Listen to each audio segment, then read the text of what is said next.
Mesdames et messieurs, bonsoir ou bonjour selon le moment où vous nous recevez. Bienvenue au cœur de l'Assemblée nationale. Le code électoral, qu'est-ce que c'est? À quoi sert-il?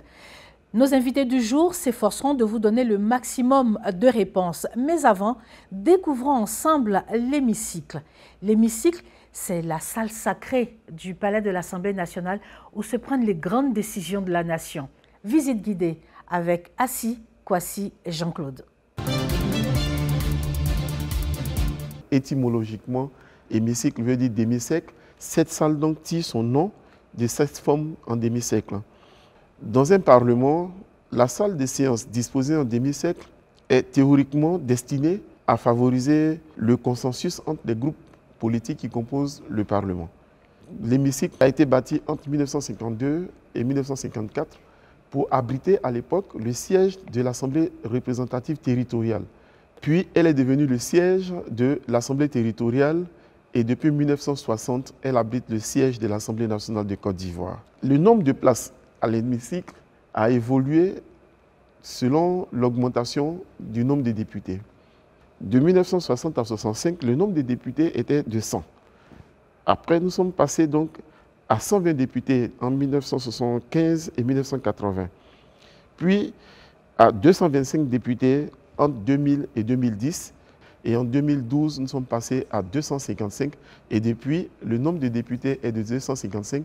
Et la salle a été aménagée à 300 sièges pour pouvoir donc abriter l'ensemble de ces députés. Les députés au sein de l'hémicycle sont assis en fonction de leur groupe parlementaire. Mais le principe, c'est que l'opposition fait face à la mouvance présidentielle. L'hémicycle comporte plusieurs parties. La première partie, donc, ce sont les places réservées aux députés, où nous avons des micros. Tout à fait en haut, la tribune qui est réservée donc aux invités de l'Assemblée nationale et aux membres du gouvernement lorsqu'ils viennent pour des cérémonies solennelles. Derrière moi, il y a le perchoir qui est la place réservée donc au président de l'Assemblée nationale. C'est là qu'il se tient pour diriger tous les débats à l'Assemblée nationale. Devant le perchoir se trouve donc la tribune. La tribune est un lieu qui sert aussi de prise de parole pour les présidents de commission pour présenter les conclusions de leur délibération des travaux en commission. La tribune sert également de lieu de prise de parole pour les invités de l'Assemblée nationale. Je prends un exemple concret. Lorsque le président de la République vient à l'Assemblée pour s'adresser donc aux députés et au peuple, il se met donc à la tribune pour délivrer son message. Avec moi sur ce plateau, M. Ouattara Abbas Mbassou. Il est député de la Nation élu à Yopougon. Il est rapporteur général de la CAGI, la commission permanente chargée des affaires générales et institutionnelles. Il est également vice-président de l'APNOD, le réseau des parlementaires africains pour l'évaluation du développement. Bonsoir, monsieur le député. Bonsoir, Carmen. Merci pour votre disponibilité. C'est la deuxième fois qu'on vous invite et sans hésiter, vous répondez présent. C'est moi qui vous remercie et c'est notre devoir d'être là. Merci beaucoup. Merci pour nos téléspectateurs. Merci. Eh bien, nous venons de voir ensemble l'hémicycle. C'est une salle que vous connaissez bien parce que vous êtes en train d'achever votre deuxième mandat. Absolument. Absolument. Et chaque fois que nous y arrivons, c'est beaucoup de souvenirs de ces 10 dernières années. La dernière législature et celle qui est en train de finir maintenant. C'est des images fortes qui nous viennent à l'esprit. Images des débats, des envolées, des éclats de voix, des suspensions des séances, de la chaleur même des débats parlementaires, chaleur que le grand public ne voit pas tous les jours. Nous en ressortons avec à l'esprit d'avoir contribué un tant soit peu à l'édification de la nation ivoirienne. Parlant de loi, aujourd'hui nous allons éplucher ensemble le code électoral. Quelle définition peut-on donner au code électoral ? Simplement dire que le code électoral, c'est une loi qui renferme l'ensemble des dispositions légales pour l'organisation d'une élection transparente, inclusive dans un pays. Le code électoral ivoirien a connu plusieurs modifications et à des périodes spécifiques. Août 2000, décembre 2012, avril 2015 et la dernière date d'avril 2020. La dernière modification a instauré le réaménagement du montant du cautionnement. Elle a aussi instauré le parrainage citoyen. Monsieur le député, on voit là que le code électoral a souvent été modifié. Quelles en sont les raisons? Le premier code électoral date de l'année 1994. Mais avant cette date, donc, les élections étaient chaque fois organisées par des décrets. Un décret spécifique était pris chaque fois pour organiser donc l'élection présidentielle, les législatives et puis les élections donc locales. Mais à partir de 1994, et vu les exigences du retour au multipartisme, il s'est imposé à notre pays d'avoir un code électoral. Donc les raisons de la modification donc, du code électoral, c'est d'abord chaque fois qu'il y a un changement radical dans un pays, le code électoral est élaboré, renouvelé, révisé à l'aune de la Constitution, parce que le code électoral tire sa source légale de la Constitution. Voyons avec Timité Ali Baba dans la grande interview le contenu du code électoral de 2020. Madame Bouroukuya Marguerite, vous êtes députée, l'élu d'Abengourou commune. Vous êtes membre de la commission des affaires socio-culturelles. Vous en êtes même le secrétaire de bureau. Alors, je vous reçois aujourd'hui pour parler du code électoral. À quoi sert un code électoral? Le code électoral sert à régir toutes les élections d'un pays. Madame la députée, comment se font les dépôts des dossiers de candidature et qui les valide? Pour l'élection du président de la République, le dépôt de candidature se fait à la CEI. La commission électorale est indépendante et la validation se fait par la Cour constitutionnelle. Maintenant, pour les élections législatives, sénatoriales, municipales et régionales, la validation se fait uniquement au niveau de la CEI. Quelles sont, Madame la députée, les conditions d'éligibilité pour l'élection du président de la République? Comme le stipule l'article 48 du Code électoral, pour l'élection du président de la République, il faut être ivoirien, être inscrit sur la liste électorale et avoir 35 ans au moins. Et pour ce qui concerne les élections législatives et sénatoriales? Pour les élections législatives et sénatoriales, il faut avoir au moins 25 ans, être ivoirien, être inscrit sur la liste électorale. Il faut résider en Côte d'Ivoire de manière consécutive les 5 dernières années et il ne faut pas avoir renoncé à la nationalité ivoirienne. Et pour ce qui concerne les régionales et les municipales? Pour les régionales et les municipales, c'est identique aux élections législatives et sénatoriales. Quels sont les scrutins en Côte d'Ivoire pour lesquels les candidatures sont soumises à un parrainage? L'élection du président de la République seule est soumise au parrainage. Toutes les élections sont soumises au paiement d'une caution. Pour le président de la République, la caution est de 50 millions. Pour les députés et les sénateurs, la caution est de 100 000 francs. Et pour le conseil régional et le conseil municipal, la caution est de 10 000 francs. Selon le présent code électoral, qui a qualité d'électeur et qui ne l'a pas? Tout Ivoirien inscrit sur la liste électorale a la qualité d'électeur. Alors, les élections se passent dans un bureau de vote. Oui. Le bureau de vote, comment est-il structuré? Dans le bureau de vote, il y a les administratifs, c'est-à-dire que la CEI envoie un président et 2 secrétaires pour, au plan administratif, gérer les élections dans le bureau de vote. À côté de cela, il y a les représentants des candidats qui sont aussi dans le bureau de vote. Maintenant, à la fin des élections, à 18 h, on peut prendre des scrutateurs, mais c'est juste à la fin. Alors, au moment de la clôture. Est-ce que parce que je suis candidat, j'ai le droit de rentrer dans le bureau de vote? Oui. Quand on est candidat, on a le droit d'accéder à tous les bureaux de vote. Et comme il y a beaucoup de bureaux de vote, alors le candidat donne mandat à d'autres personnes pour la surveillance des autres bureaux de vote. Sinon, si c'est à cette heure précise-là, le candidat est devant un bureau de vote, il peut avoir accès. D'accord. La proclamation des résultats, donc après le vote, comment est-ce qu'elle est faite et par qui? À la fin du scrutin, tout à l'heure je parlais du scrutateur, on retient 2 personnes qui sont venues voter, qui sont dans le rang à 18 h.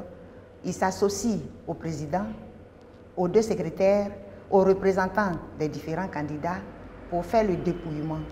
Et après le dépouillement, quand on a fini, on remplit tous les PV qu'il faut et dans la salle même, on proclame les résultats avant de faire convoyer cela à la CEI centrale. Et ce processus-là, il est valable pour toutes les élections? Il est valable pour les élections présidentielles, valable pour les élections législatives, valable pour les élections municipales et régionales, plus les élections sénatoriales. D'accord. Voilà. Madame la députée, les proclamations sont faites, il y a des contentieux. Alors, quelle est donc la compétence du Conseil constitutionnel et du Conseil d'État en la matière? Pour les élections du président de la République, des députés et des sénateurs, c'est la Cour constitutionnelle qui vide le contentieux électoral. Ça veut dire que c'est à elle qu'on s'adresse. Tout à fait. Pour les autres élections? Pour les élections régionales et municipales, c'est le Conseil d'État qui vide le contentieux. Est-ce que les décisions du Conseil constitutionnel et du Conseil d'État sont révocables? Les décisions du Conseil constitutionnel et du Conseil d'État sont irrévocables. Sont irrévocables. Oui. Vous êtes député avec EMIE, vous êtes mère de famille, vous êtes femme.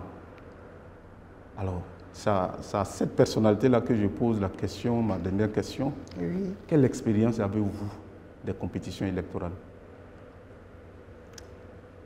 La compétition électorale, en remplissant toutes les conditions que vous venez de définir en tant que femme, n'est pas du tout facile.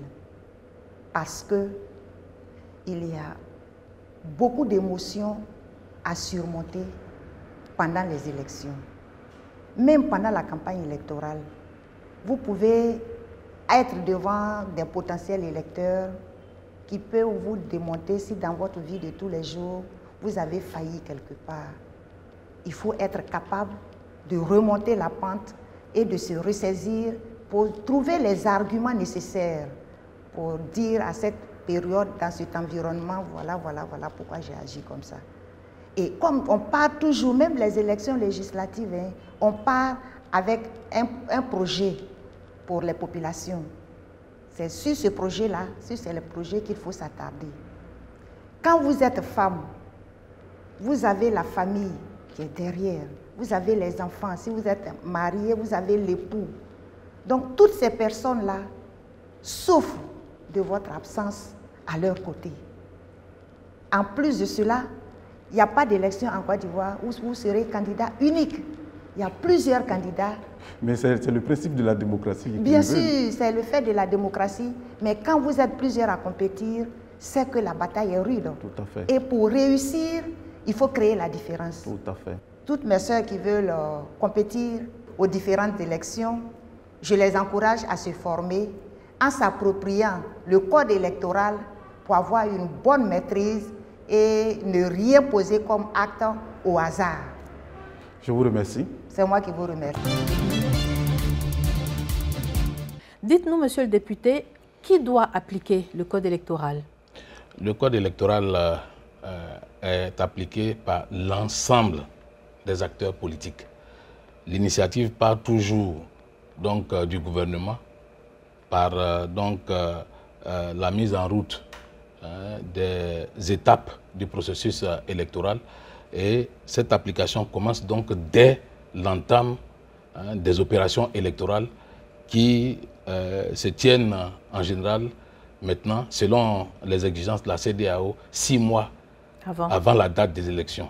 Donc 6 mois avant la date de l'élection présidentielle, le processus est lancé et l'application donc du code électoral commence. Y a-t-il des formations prévues pour les électeurs? Absolument. D'abord, chaque formation politique a une obligation de formation donc, de ses membres. La société civile dans notre pays a une obligation de formation de l'ensemble de la population sans distinction donc, de partis politiques. Le rôle de la société civile, c'est d'éclairer l'ensemble de l'opinion nationale. Ensuite, vous avez les partenaires de la Côte d'Ivoire, certaines organisations qui viennent contribuer comme le NDI, National Democratic Institute, comme Friedrich Naumann, comme Friedrich Ebert, qui concourent tous à la formation des électeurs en Côte d'Ivoire et donc de la classe politique. À propos de candidature, le code électoral prescrit-il un nombre déterminé de candidatures à l'élection présidentielle? Non, absolument pas.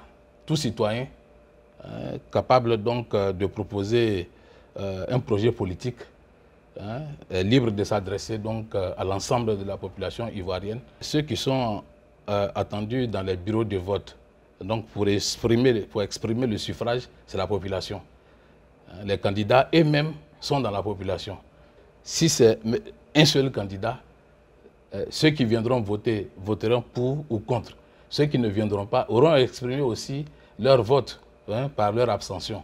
Donc ce n'est pas le nombre de candidats pléthoriques qui donne de la valeur à une élection présidentielle, mais c'est le taux de participation et le taux de suffrage exprimé qui donne de la valeur donc à une élection présidentielle. Même avec un seul candidat? Même avec un seul candidat. Même avec un seul candidat. Ce serait donc oui ou non pour ce candidat?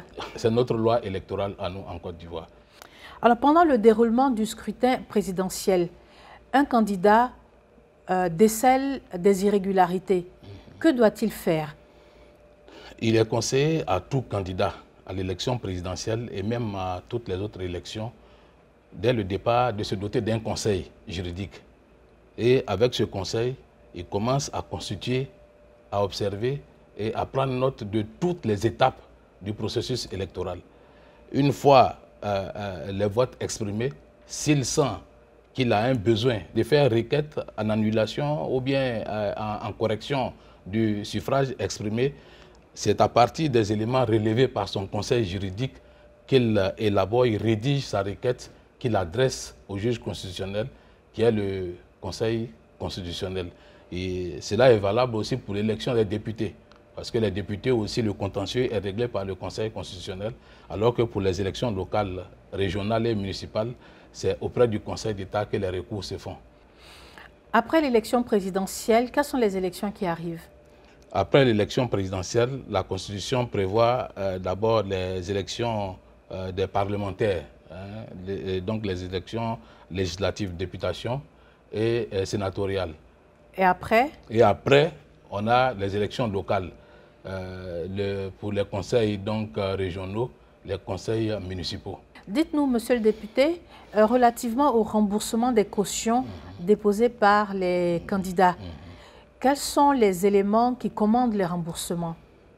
Il faut savoir que pour tout candidat donc, ayant participé à l'élection jusqu'au bout, jusqu'à la proclamation des résultats, s'il atteint 5% des suffrages exprimés, sa caution lui est remboursée. Maintenant, les autres cas de remboursement, c'est quand le candidat n'a pas pu exercer, n'a pas pu aller jusqu'à l'élection, il est décédé. Dans ce cas, sa caution est donc remboursée à ses ayants droit. Voilà. Tout comme le candidat même qui a participé et qui est décédé après l'élection, mais pourvu qu'il ait dépassé les 5%, donc le remboursement s'est fait à ses ayants droit. Et pour celui qui se retire volontairement? Celui qui se retire volontairement, il n'y a pas de remboursement. Comment l'élection du président de la République est acquise? L'élection du président de la République est acquise donc, dans notre loi à partir donc, de l'obtention de 50% des suffrages exprimés plus 1. Là, c'est au premier tour. Mais dans le cas où il y a un second tour, on passe à la majorité donc, relative, où les deux candidats arrivés donc, au second tour s'affrontent et celui qui a le maximum de voix est élu. Que dit le code électoral face au traitement des candidats par les médias? La AK veille sur cette approche donc, de répartition des temps d'antenne, des antennes officielles, des organes officiels à chaque candidat pour communiquer avec la population. Ça, c'est une obligation constitutionnelle au niveau de la Côte d'Ivoire. Monsieur le député, à présent, le regard et les questions des internautes avec Natimeya. Le code électoral change-t-il dès le changement de la Constitution? Monsieur le député? Oui, on peut le dire parce que Si dans les articles qui ont été changés dans la nouvelle constitution touchent à la matière électorale, le code électoral doit changer pour s'adapter justement à la nouvelle constitution. Si la matière électorale n'est pas touchée, le code électoral peut rester, mais sera toujours révisé pour des questions d'actualisation, donc de dates, de formulations nouvelles qui pourront donc être décernées. Mais au fond, les opérations électorales ne vont pas changer fondamentalement. Deuxième question. Pourquoi assistons-nous à des crises post-électorales si les règles sont prédéfinies par le code électoral? Monsieur le député. Oui, vous avez bien dit crise post-électorale. Pour l'exemple de la Côte d'Ivoire, vous notez qu'en 2000, on a eu une crise après donc, les élections. Et puis en 2010, on a eu encore une crise après les élections. Mais les reproches n'étaient pas donc faits à l'organisation des élections, mais c'est à l'acceptation des résultats. Et c'est pour cela qu'on a parlé de crise post-électorale. Si chaque acteur s'engageant dès le départ accepte les règles du jeu, il va sans dire que s'il a bien suivi le processus électoral, si les Ivoiriens se sont exprimés, il doit accepter donc le verdict des urnes, parce que ce serait la volonté du peuple de Côte d'Ivoire. Troisième question. La modification du code électoral intervient pour favoriser le parti au pouvoir. Monsieur le député. Non, pas du tout, parce que le code électoral étant une loi, sa modification est légale. Toute révision qui se fait, c'est fait sous la forme donc, légale. C'est une nouvelle loi qui est votée. Et la loi est votée en Côte d'Ivoire publiquement. Et son utilisation est publique. C'est pour ça qu'après le contrôle constitutionnel, la loi est promulguée pour que tout Ivoirien s'en imprègne. Comme on le dit, nul n'est censé ignorer la loi. Donc une loi ne peut pas être faite pour un parti, pour un groupe de partis ou pour un groupe d'hommes. La loi est faite pour l'ensemble de la population. Alors dites-nous, chaque pays a-t-il son code électoral qui lui est propre? Absolument, parce que chaque pays a sa constitution. Notre code électoral tire sa source de notre constitution. Et il en est de même pour chaque pays qui donc se donne librement une constitution qui donc après se donne un code électoral propre à son histoire politique, propre à son histoire juridique et par rapport aux objectifs donc de transparence qu'ils veulent atteindre dans l'efficacité de l'organisation des élections. Je me saisis de votre réponse pour vous demander, pour ouvrir une lucarne sur la Cour africaine des droits de l'homme et des peuples. Quelle est sa compétence sur les codes électoraux des différents pays? Sur les 55 pays que compte l'Union africaine, 30 seulement ont ratifié le protocole à la Cour africaine des droits de l'homme. Le protocole donc qui crée la Cour africaine des droits de l'homme. Et sur les 30, seulement 30 sur 55? Sur 55. Et sur les 30, il n'y a que 10 qui avaient donné une déclaration de compétence à la Cour africaine des droits de l'homme de regarder dans leurs affaires donc, intérieures. Mais sur les 10, 4 se sont retirés à la suite d'arrêts qui ont été pris et qui n'ont pas respecté la souveraineté des pays. Le premier pays qui est parti, c'est le Rwanda. Le second pays qui est parti, c'est la Tanzanie, qui abrite même la Cour africaine, le siège de la Cour africaine des droits de l'homme dans sa ville d'Arusha. La Tanzanie est partie, suivie par le Bénin. Et aujourd'hui, la Côte d'Ivoire est partie. De sorte qu'il ne reste que 6,55, il ne reste que 6 pays qui accordent encore une compétence à la Cour. Il y a un problème. Il y a un problème donc avec la Cour africaine des droits de l'homme. Je crois que l'Union africaine doit regarder. Merci, monsieur le député, pour vos éclairages.